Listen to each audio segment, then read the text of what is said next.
Welcome back to Stuff About Tutorial. Today we are talking about how to find and apply to high paying jobs on Upwork. Why would you want to know how to find and apply to high paying jobs on Upwork? Well, maybe it is your first time using Upwork and not sure how to find and apply to high paying jobs on Upwork. So today I am going to show you how to find and apply to high paying jobs on Upwork. Check video description and I will try to leave the written instructions. If you are not finding high paying jobs on Upwork and willing to spend your connects on high paying jobs, the process is very simple.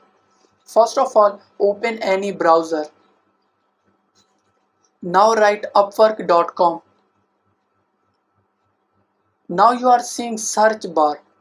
Without typing anything, just click on search bar. Now here at the top left corner, you are seeing filters. Scroll down. Here you are seeing prices.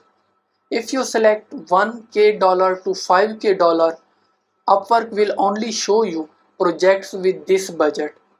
If you select $5K plus, Upwork will only show you projects having budget more than $5K. There you go. If you wanted to know how to find and apply to high paying jobs on Upwork, that is the easiest way I know how. If you know another way, to leave a comment below. Be sure to subscribe for more videos.